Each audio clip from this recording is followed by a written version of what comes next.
Flora stood in the doorway of Zara's bedroom, watching her 5-year-old daughter practice introducing herself in the mirror. "Hello, I'm Zara. I'm Korean and Nigerian. Both, not half." The words were confident, rehearsed. But Flora saw the way Zara's small hands twisted in her school uniform skirt, saw the uncertainty in those beautiful dark eyes that were so much like Mao's. Tomorrow was Zara's first day at Seoul International Elementary, a new school, a fresh start after the incident at her previous kindergarten. Flora didn't want to think about the incident, about the teacher who'd asked Zara to bring in a family tree project and then marked her down because it was too complicated, about the children who'd told Zara she talked funny because she code-switched between English, Korean, and the little bits of Igbo Flora had been teaching her, about the mother who'd actually said, within Zara's hearing, that mixed children just confused the other kids. They'd pulled her out the next day. "Mommy?" Zara turned from the mirror, and Flora's heart clenched at the worry on her daughter's face. "Will the kids at the new school like me?" Flora crossed the room and knelt down, taking Zara's small hands in hers. "Baby, some will and some won't. But that's true for everyone, not just you. The important thing is that you like yourself." "I do like myself," Zara said, but there was a question in her voice. "But sometimes I wish I looked more like the other kids, or that I had a name that was easier to say. Some kids at my old school couldn't say Zara right. They called me Jara or Sara. Zara is a beautiful name. It means princess in Arabic and blossom in Hebrew. Your father and I chose it because it works in Korean, English, and Igbo, because you're all of those things. But what if the new kids don't understand that?" Flora pulled her daughter close, breathing in her strawberry shampoo scent. "Then you teach them. That's what brave girls do. You know what Grandma always says? You teach people how to treat you. You show them who you are, and the good ones will understand." After Zara was settled, Flora found her 4-year-old son in his room, building an elaborate tower with blocks that was already taller than he was. Juno had inherited Mao's intensity, his ability to focus so completely that the world around him disappeared. But he'd also inherited Flora's warm smile and her ability to make friends with anyone. "Day June, it's bedtime," Flora said, using his Korean name. They'd decided to give both children names that worked in both cultures. Zara's Korean name was Minji. Junseo's English name was David. The children used whichever name felt right in the moment, flowing between identities as easily as they flowed between languages. 5 more minutes, he said without looking up, exactly like his father. Flora smiled despite her worry. 2 minutes. Then teeth brushing. 3 minutes. 2.5. Deal.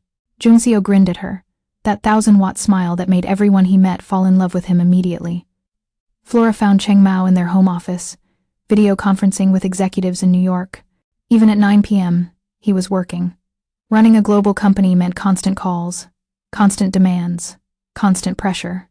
But he'd promised years ago that no matter how busy he got, family dinner was sacred, and he'd kept that promise every single day for 5 years. He wrapped up the call when he saw her and pulled her into his arms. At 38, he was even more handsome than when they'd met. The stress of the past years had added a few silver threads to his black hair, lines around his eyes. But to Flora, he'd never been more attractive. Those lines were proof of everything they'd survived together. "How's she doing?" he asked quietly. Nervous, excited, worried she won't fit in. Flora leaned into him, letting his warmth steady her. "Mao, what if this school is the same as the last one? What if we're just setting her up for more disappointment? Seoul International is different. You saw it. 60% of the students are from multicultural families. They understand. Understanding and accepting are different things." Flora pulled back to look at him. "You can understand diversity intellectually and still treat people differently, still make them feel othered." He didn't argue because they both knew she was right. They'd learned over the past 5 years that even well-meaning people could say hurtful things, could make their children feel like they didn't quite belong without even realizing they were doing it. That night, Flora couldn't sleep. She lay awake thinking about Zara's worried face, about Junseo's oblivious joy, about the million ways the world would challenge her children simply for being who they were. She thought about the looks they got when they walked down the street as a family, the double takes, the stares, the whispers that people thought they couldn't hear. She thought about the Korean grandmother who'd stopped her in the grocery store last week and asked, in Korean, "Are those children adopted?" When Flora had answered in Korean that no, they were her biological children, the woman's face had gone through such obvious confusion and distaste that Flora had grabbed the kids and left without buying anything. She thought about the Nigerian auntie who'd visited from Lagos and spent the entire week asking when Flora was going to bring the children home to Nigeria, as if Seoul wasn't home, as if the children weren't Korean. She thought about living between worlds, belonging fully to neither, and wondered if she'd done the right thing bringing children into this complexity. At 2 a.m. she gave up on sleep and went to the kitchen for tea. She found Cheng Mao already there, staring at his laptop with an expression she'd learned to recognize over 11 years of marriage. Something was wrong. What happened? He turned the laptop toward her. An article from a major Korean business publication, The Changing Face of Korean Business. Cheng Industries' Controversial Legacy. Flora's stomach dropped as she read. The article was ostensibly about diversity in Korean corporations, using Cheng Industries as a case study, but the language was loaded. It referred to their children as mixed race repeatedly, making it sound like a problem. It quoted unnamed board members expressing concerns about the direction of the company under leadership that doesn't fully understand traditional Korean corporate values. It questioned whether Western influence was compromising the company's Korean identity. The subtext was clear. Cheng Mao had married a black woman, had mixed children, and that made him less Korean, less suitable to lead a Korean company. "This is Cheng Dae-jung," Flora said immediately. "He's still out there, still spreading this poison." "I know. But it's worse than that." Cheng Mao pulled up another tab, then another. Similar articles in 3 other business publications, all published in the last week, all with the same theme, all questioning his leadership through thinly veiled references to his family. He's orchestrated a campaign. And Flora, it's working. 3 board members approached me today, separately, all with the same message. They think I should consider stepping down as CEO, for the good of the company, to avoid controversy. They're scared that being associated with our family will hurt their business dealings. Flora felt ice in her veins. After everything we survived? After we exposed him 5 years ago? They're still doing this? He was just the loudest voice saying what many of them already thought. That Korea should stay Korean. That people like our children complicate things. That progress is fine in theory but uncomfortable in practice. Cheng Mao's voice was bitter in a way Flora rarely heard. 5 years and nothing has really changed. We thought we'd won, but we just pushed the prejudice underground. Now it's coming back up. What are you going to do? Fight. What else can I do? But he sounded tired. So tired. There's going to be a board vote next month. On my continued leadership, if I lose operational control of the company my father built. The company that should be Zara and Junseo's legacy. Flora sat down heavily. They're using our children as weapons again. They never stopped. We just had a few years of peace while Cheng Dae-jung regrouped and planned his next attack. The next morning, Flora put on her brightest smile as she walked Zara to her new school. Junseo held her other hand, chattering excitedly about starting pre-K next week at the same school. Seoul International Elementary was beautiful. Modern building with floor-to-ceiling windows, diverse student body visible in the playground, teachers from multiple countries greeting families at the gate. It should have felt welcoming. But as Flora watched Zara's teacher approach them, she saw it. Just a brief moment where the teacher's smile tightened upon seeing Flora's dark skin, Zara's curly hair, the visible difference of their family. The teacher recovered quickly, smile back in place. But Flora had seen it. Most people would have missed it. But Flora had become an expert at reading these micro-expressions over the past 5 years. At knowing within seconds of meeting someone whether they were judging her family. "Mrs. Cheng, lovely to meet you," the teacher said in perfect English with a slight American accent. "I'm Miss Park.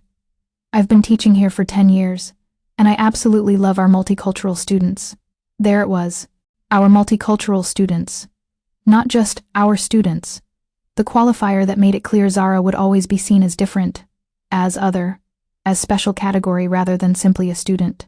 Even here, in a school specifically designed for families like theirs, Flora forced her smile to stay in place. "Thank you." Zara's very excited to start. She watched her daughter walk into the classroom, small and brave in her new uniform. watched her sit at a table with other children who looked at her with open curiosity. Watched Miss Park lean down to speak to Zara. And even from a distance, Flora could lip-read the question she'd heard 1,000 times. Where are you from? Korea? She's from here. She was born in Samsung Medical Center 10 minutes from here. This is her home. This is her country. Stop asking her where she's really from. But Zara, used to this question, after 5 years of life, simply said what Flora had taught her to say. Seoul. I was born in Seoul. Do you know where Itaewon is? That's my neighborhood. It was a good answer. A true answer. But Flora saw the slight confusion on Miss Park's face. The unspoken follow-up question. She was too polite to ask. But where are you really from? Where are your people from? Flora left before she could see more. Before she could hear her daughter have to explain her existence one more time. That evening, Zara came home chattering about her new friend Amara, who was half Nigerian and half Korean like her, just from different tribes. About the boy named Kai who was Korean and American and spoke better English than Korean. About her teacher who spoke Korean, English, and Spanish. About the lunch menu that had kimchi and jollof rice and pizza. It was the best day ever, Zara declared, throwing her arms around Flora with the unself-conscious affection of a 5-year-old. Flora held her daughter tight, grateful for this moment of pure joy, grateful that for today at least, Zara had felt like she belonged, but she couldn't shake the feeling that it was fragile, that any moment, someone would say or do something to remind Zara that she didn't quite fit anywhere. She was proven right 2 weeks later. Flora was volunteering at the school's cultural fair, manning a booth about Nigerian culture that she'd put together with other Nigerian mothers.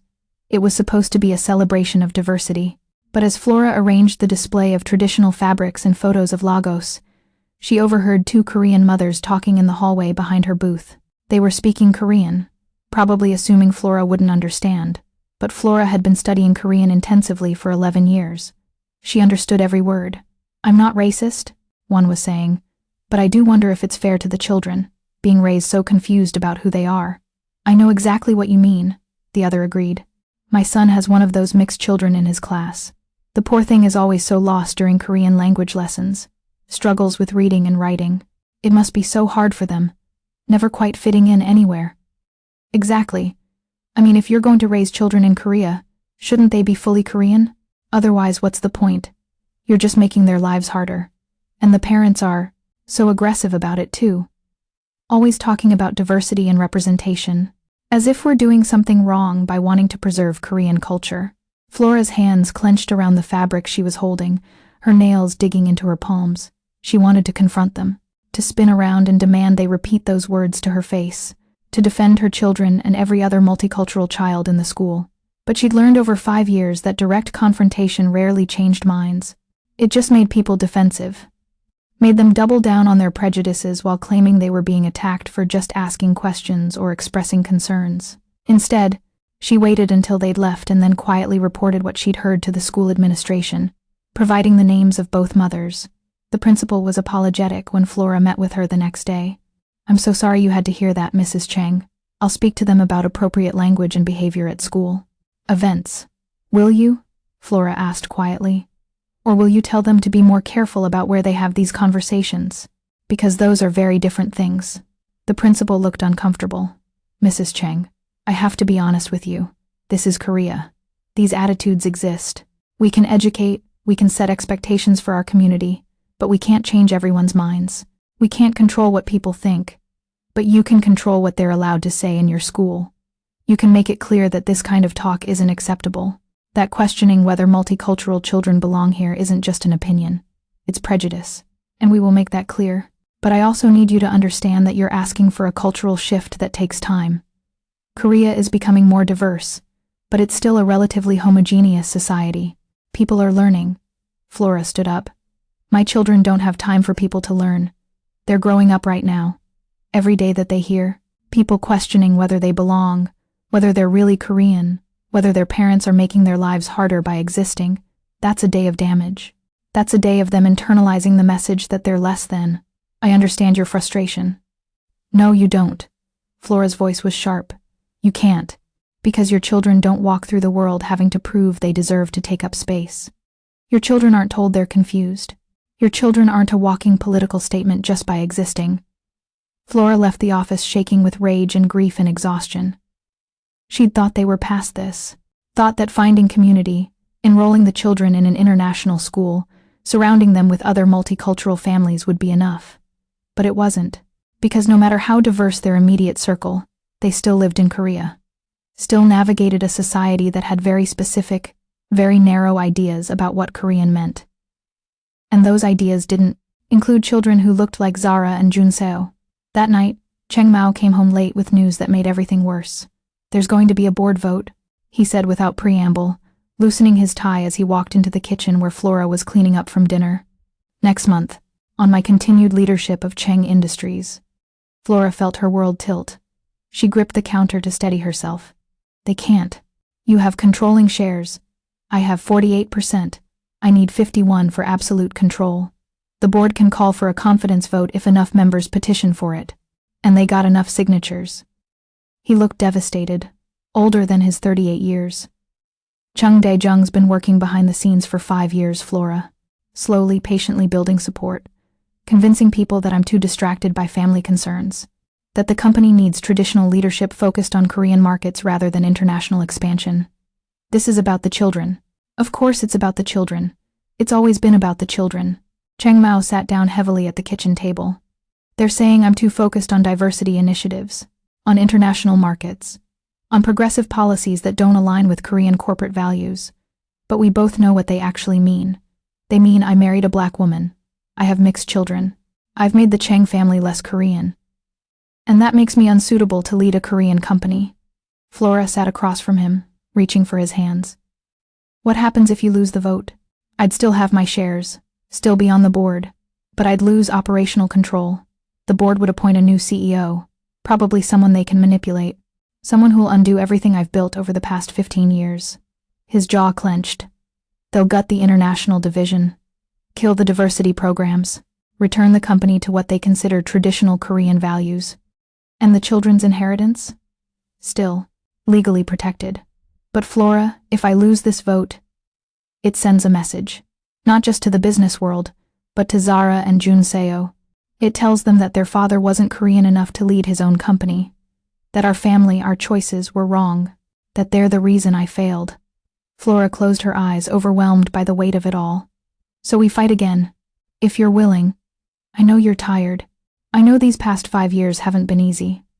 If you want to leave Korea, start over somewhere else. I'll understand. I'll support whatever you choose." Flora thought about that for a long moment. About packing up their lives and moving to London or New York or Toronto. Cities with huge multicultural populations where Zara and Juno would just be 2 more kids among thousands of mixed heritage children, where they wouldn't stand out, wouldn't be stared at, wouldn't have to constantly explain themselves. It was so tempting. The idea of just walking away from all of this, of letting Cheng Dae-jung and the board and all the Korean mothers who whispered about confused children win, of choosing peace over principle. But then she thought about Zara practicing her introduction in the mirror, about Junso's innocent joy in being exactly who he was, about the community they'd found in Itaewon among other families like theirs, about all the children who would come after Zara and Junso, who would face the same questions and the same prejudices. If they left now, what message did that send? That when things got hard, you gave up? That when people made you feel unwelcome, you left instead of standing your ground? That love wasn't strong enough to overcome prejudice? "We don't run," Flora said firmly, meeting Cheng Mao's eyes. "We stay. We fight. But not the way we've been fighting." "What do you mean?" "We've been playing defense for 5 years. Reacting, explaining, justifying, always on the back foot, trying to prove we deserve to exist." Flora stood up, a plan forming in her mind. "It's time we went on offense." Over the next week, Flora put her plan into motion. She started with the Seoul International Community Center, the organization that had saved them 5 years ago when they desperately needed to find other families like theirs. She called a meeting with Yolanda Kim and 15 other mothers of multicultural children, women from every possible combination of backgrounds: Korean Nigerian, Korean American, Korean Brazilian, Korean Indian. Every shade of brown and beige, every type of hair texture, every accent. All of them raising children who were beautifully, completely Korean and something else. The board vote isn't just about Cheng Industries, Flora told them, standing in front of the group in the community center's meeting room. It's about whether Korean society is willing to accept that Korean identity is evolving, that you can be fully Korean and also be something else. That our children aren't half of anything. They're all of everything. If Cheng Mao loses this vote, it sends a message to every multicultural family in Korea that we don't really belong here. That we're temporary. That we're tolerated but not truly accepted. So what do we do? Yolanda asked, leaning forward. We can't vote on the board. No, but we can make noise. We can tell our stories. We can show Korea what it stands to lose if it keeps treating our children like they're problems to be solved rather than people to be celebrated. They started a social media campaign, Number Fully Both. Multicultural families across Korea sharing their stories, their photos, their daily lives, videos of their children speaking multiple languages, celebrating multiple holidays, moving effortlessly between cultures. Parents talking about the beauty and the challenges of raising children between worlds. Children themselves, brave and articulate, talking about what it meant to be Korean and something else. Within a week, Number Fully Both had tens of thousands of posts.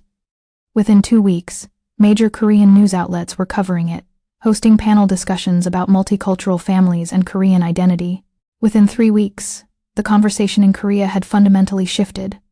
People were talking about what Korean identity meant in the 21st century, about immigration and internationalization and whether Korea could maintain its cultural identity while becoming more diverse. Not everyone was supportive. Flora received hundreds of hateful messages, people telling her to go back to Africa, people saying her children were polluting Korean bloodlines, people sending pictures of her family with racist slurs written across them. But for every hateful message, there were 5 messages of support. From Korean people who believed their country should embrace diversity, from multicultural families who felt seen for the first time, from young Koreans who were tired of narrow definitions of what it meant to be Korean.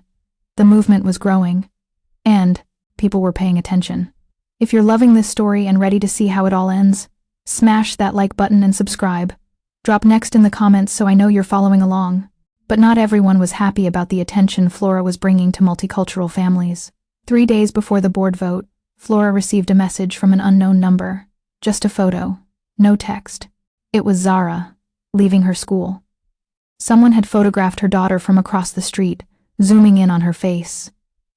The photo was recent, from that very afternoon based on what Zara was wearing. Flora's hands shook so badly she almost dropped her phone. She immediately called their security team, then Cheng Mao, then Agent Park. Within an hour, Agent Park was at their penthouse, her face grim as she examined the photo. It's from a burner phone, untraceable, but the implication is clear. Someone wants you scared, wants you to know they can get to your children. It's Cheng Dae-jung, Flora said, immediately, her voice shaking with rage and terror. It has to be. Maybe. Or it could be any of the dozens of people who've been emboldened by your Number Fully Both campaign. You've made some people very angry, Flora. People who see you as attacking Korean culture, trying to erase Korean identity. We're not attacking anything. We're just asking to be included in the definition of Korean. I know. But to people who are afraid of change, who see diversity as dilution, inclusion feels like erasure. They think if Korean can mean anything, it means nothing. Agent Park's expression was sympathetic but serious. You need to be very careful. Not just with the children, with yourselves. This board vote has become about more than business. It's become symbolic. And symbols make people do dangerous things.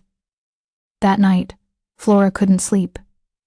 She kept seeing that photo of Zara, kept thinking about some stranger following her daughter, watching her, photographing her.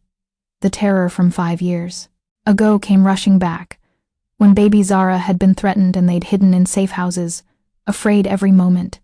She'd thought they were past that, thought they'd defeated the people who wanted to hurt them. But here they were again, their children in someone's crosshairs simply because of who they were. She found Cheng Mao standing at their floor-to-ceiling windows, the spot where they'd had every difficult conversation over the past 11 years, where they'd grieved and planned and held each other through every crisis. Tell me we're doing the right thing, Flora said quietly, coming to stand beside him. I don't know anymore. His voice was hollow, defeated in a way she rarely heard. I look at Zara and Junseo, And I wonder if we're being selfish, making them carry this weight, making them into symbols when they should just get to be children. They don't have a choice about being symbols. The world made them symbols the moment they were born. We're just trying to control the médias narrative. But at what cost? Chang Mao turned to her, and the anguish in his eyes made her chest ache. Someone is watching our daughter, photographing her, threatening her, because we won't shut up and accept being second-class citizens in our own country. Maybe we should leave Korea. Let them grow up somewhere easier. There is no somewhere easier. Flora took his hands. They're biracial. They'll navigate questions about identity and belonging wherever they are. The location doesn't change that. But it changes how hard they have to fight, how much they have to prove, how much danger they're in. His voice cracked. Flora, what if something happens to them because we insisted on making a point? Flora didn't have an answer. Because he was right. The threat was real. The danger was real. And their children were caught in the middle of a fight they'd never asked to be part of. The night before the board vote, Flora got another unexpected call. A woman's voice, young and frightened. Mrs. Cheng? My name is Cheng Minji. I'm Cheng Daejung's daughter. I think we met briefly 5 years ago. I need to see you. Tomorrow morning, before the vote. I have information you need to hear. They met at a quiet cafe in Gangnam at 7 a.m. Minji looked older than Flora remembered, more worn. She was 33 now, elegant in a designer suit, but her eyes were haunted. Thank you for meeting me, Minji said, wrapping her hands around a coffee cup as if she needed the warmth. I'm taking a huge risk doing this. If my father finds out I came to you. What information do you have? My father is planning something for today's vote. I don't know exactly what, but I've been listening to his phone calls. He's coordinated with 3 board members. They're going to make accusations during the vote, public accusations about your children. Flora felt ice settle in her stomach. What kind of accusations? That they're being exploited, used as pawns in a political game. That their welfare is being compromised by your insistence on making them into public figures, on using them for your number fully both campaign. Minji's hands were shaking. He's going to call for a family services investigation. Right there, in front of the entire board and the press. He's going to make it look like he's concerned for the children's well-being when really he just wants to destroy you. Make you look like bad parents who care more about politics than their kids. Flora couldn't breathe. This was worse than business threats or legal battles. This was someone trying to take her children, trying to paint her and Cheng Mao as unfit parents. Why are you telling me this? Minji's eyes filled with tears. Because I have children too. A son who's 7 and a daughter who's 5. And watching what my father has done to your family over the years, the poison he spreads, the hate he teaches, the bitterness that consumes him, I don't want my children to grow up thinking, that's acceptable. I don't want them to learn that when things don't go your way, you destroy other people, especially not children. She reached across the table, gripping Flora's hand. My father destroyed himself with hate. He lost his career, his reputation, his peace, and he spent 5 years plotting revenge instead of moving on with his life. I won't let him destroy anyone else, especially not children. Your children deserve better. All children deserve better. What should we do? Be ready. When he makes his accusations, have your evidence prepared. Medical records showing the children are healthy. Psychological evaluations showing they're well-adjusted. School reports showing they're thriving. Documentation of every way you've tried to shield them from the spotlight while still living authentic lives. Don't let him control the narrative. Flora thanked her and immediately called Cheng Mao. They spent the rest of the morning gathering documents. Zara's pediatrician wrote Junso's preschool provided glowing reports. Their family therapist, whom they'd been seeing to help the kids navigate their identity questions, provided an evaluation stating both children were emotionally healthy and secure. They had everything they needed to prove their children were fine. But as Flora compiled the files, something shifted inside her. A realization that made her stop and stare at the stack of papers in her hands. They were preparing to prove their children were okay, to defend their right to parent their own children, to demonstrate that love was enough, that their family was normal, that they weren't damaging their kids. Why should they have to? Why was the burden always on multicultural families to prove, to explain, to justify their existence? Why did they have to defend themselves against accusations that would never be made against a Korean couple raising Korean children? That evening, As Flora tucked Zara into bed, her daughter asked the question that shattered her heart into pieces. "Mommy, am I bad?" Flora froze, her hand stilling in Zara's curly hair. "What? No, baby. Why would you ever think that? I heard you and Daddy talking earlier. About tomorrow's meeting. About people saying things about me and Junseo. About people not wanting us." Zara's voice was so small, so scared. "Did we do something wrong? Is it bad that I'm Nigerian and Korean?" Flora gathered her daughter into her arms, tears streaming down her face. "No. You did nothing wrong. You are perfect exactly as you are. You are Korean. You are Nigerian. You are both, fully and completely. And anyone who says different is wrong. Then why do people say bad things about us?" Flora took a shaky breath, trying to find words a 5-year-old could understand. "Because they're scared, baby. Scared of things they don't understand. Scared of change. Scared that the world is getting bigger and more complicated, and they might not know how to fit into it anymore. So, instead of learning and growing, they try to make other people smaller. They try to make people like you feel like you don't belong, because if they can push you out, then they don't have to change. That's not fair. No. It's not fair at all." Flora pulled back to look at her daughter's beautiful face, those dark eyes so full of confusion and hurt. "Zara, tomorrow is going to be hard. People are going to say things about our family, about you and Junso. But I need you to remember something very important. Their words don't define you. Their fear doesn't limit you. You are who you are, and that is wonderful and perfect and enough. Always enough. Will you and Daddy be okay?" The question destroyed Flora. Her 5-year-old daughter, who should have been worried about which toys to play with and which snacks to eat, was worried about whether her parents would survive defending her right to exist. "We'll be fine," Flora promised, hoping it was true. "Because we have each other. Love is stronger than hate. It takes longer to win, but it always wins eventually. Promise?" "I promise." But as Flora left Zara's room and found Cheng Mao waiting in the hallway, looking as devastated as she felt, neither of them was certain they could keep that promise. The board meeting was scheduled for 10 a.m. Flora dressed carefully in a sharp navy suit that made her feel powerful. She wore her hair natural, her curls full and beautiful, refusing to make herself smaller for anyone's comfort. Cheng Mao looked devastating in charcoal gray, but she saw the exhaustion in every line of his body. "Whatever happens today," he said as they prepared to leave, pulling her close, "we face it together, like we always have. Together." Flora agreed. The boardroom was packed. 23 board members around the massive table, multiple lawyers on both sides, Agent Park positioned by the door, representatives from the business press who'd been granted access to what was being billed as a historic vote on the future of Korean business. The energy in the room was tense, crackling with anticipation. Everyone knew this was about more than just one company. This was about Korean identity, about tradition versus progress, about whether love could overcome prejudice. Cheng Mao presented his case first. 5 years of record growth, successful international expansion into markets that had been closed to Korean companies before, diversification that had protected the company when other Korean corporations suffered, innovation that had kept them ahead of competitors. Every metric, every chart, every number showed Cheng Industries thriving under his leadership. Then it was Cheng Dae-jung's proxy's turn. He hadn't been allowed in the room himself after his disgrace 5 years ago, but he had allies who spoke for him. "No one questions Mr. Cheng's business acumen," the representative began, a man in his 60s with silver hair and cold eyes. "The numbers speak for themselves.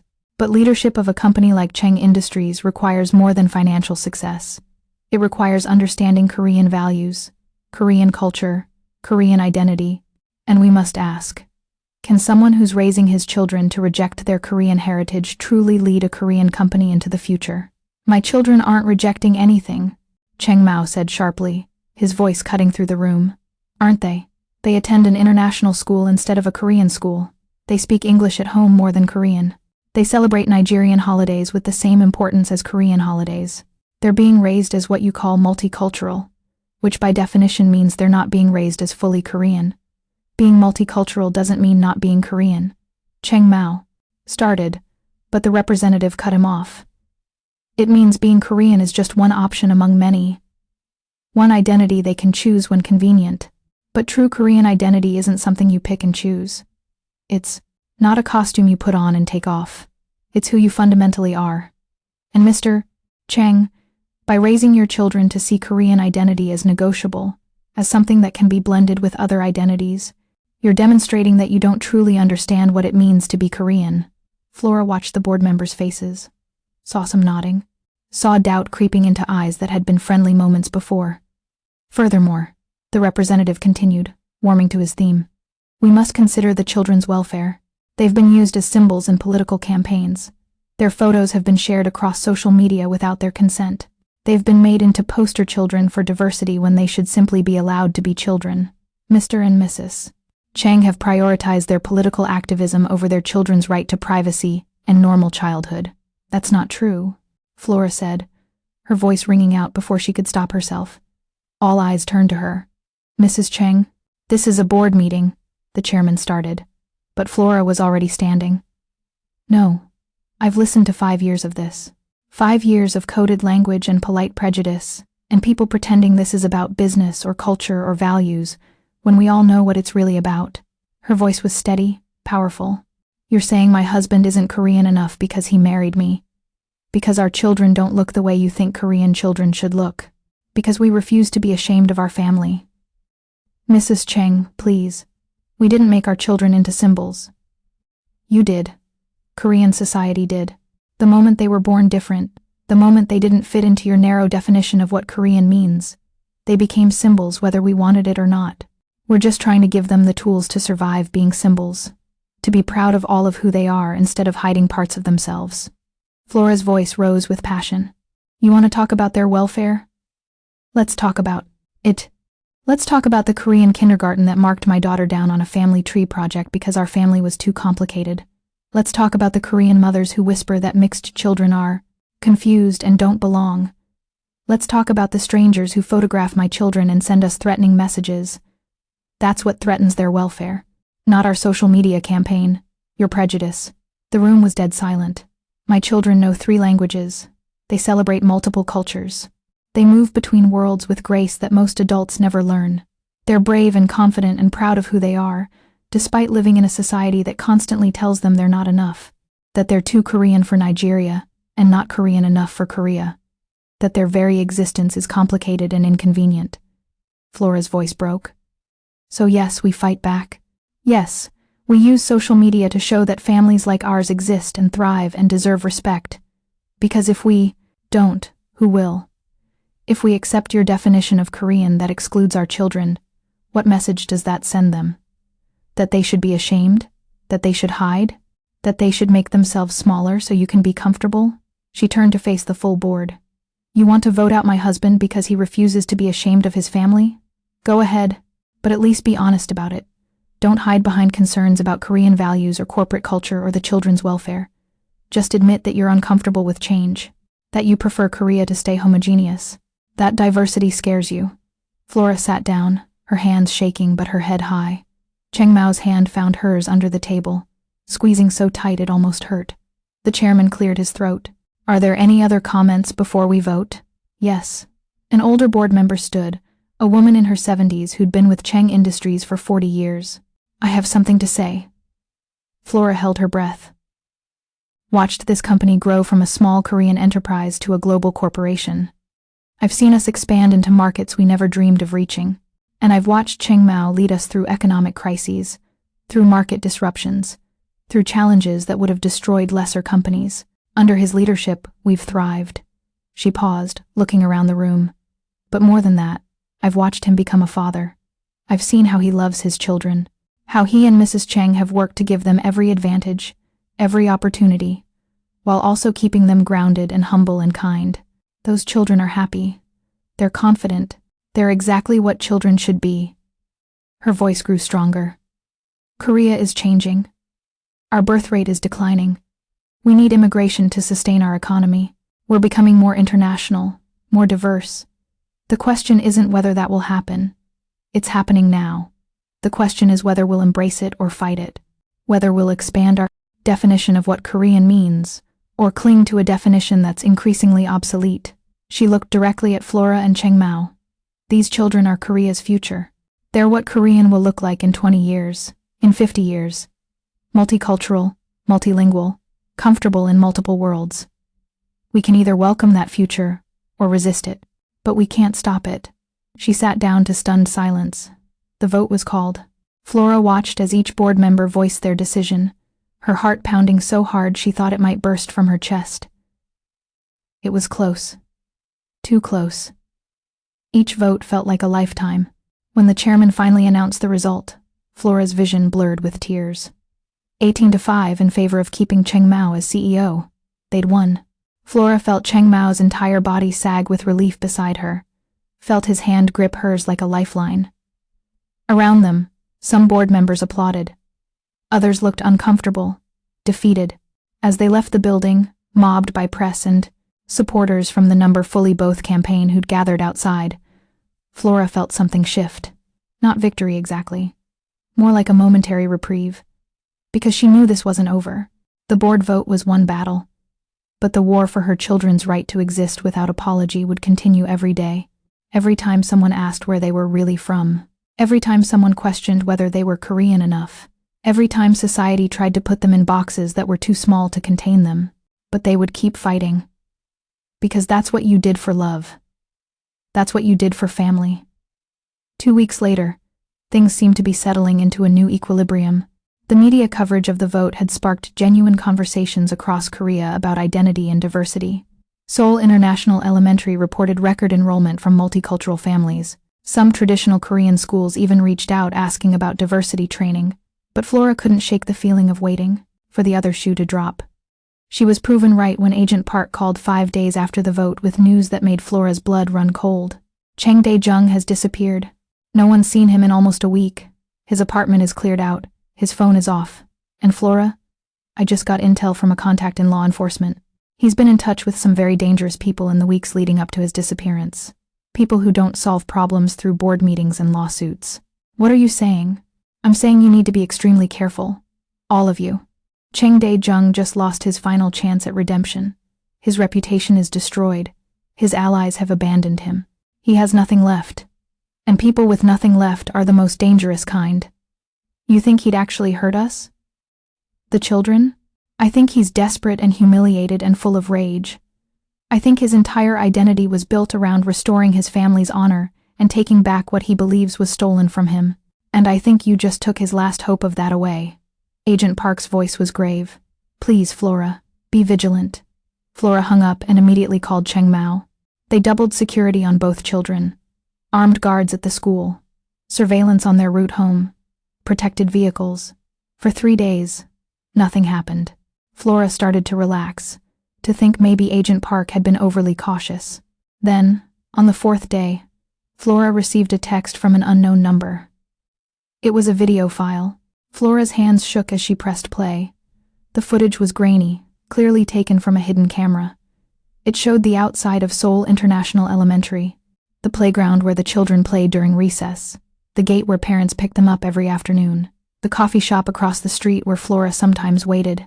And standing in that coffee shop, visible through the window, watching the school with cold intensity, was Chang Dae-jung. The video was time-stamped from that morning. 3 hours ago. Flora couldn't breathe. He'd been there. Today. Watching Zara's school. Watching her daughter. She called Cheng Mao with shaking fingers. Get to the school. Now. He's here. He's watching them. They were in the car, racing toward the school, when Cheng Mao's phone rang. The school's number. Flora watched the color drain completely from his face as he listened. We're 2 minutes away, he said, his voice deadly calm in that way that meant he was absolutely terrified. He ended the call and looked at Flora with eyes full of terror. Zara's missing. Type final episode. If you're ready for the battle that will determine everything, for the conclusion that will leave you breathless, for the answer to whether love can truly conquer all, this is where it all ends. Are you ready?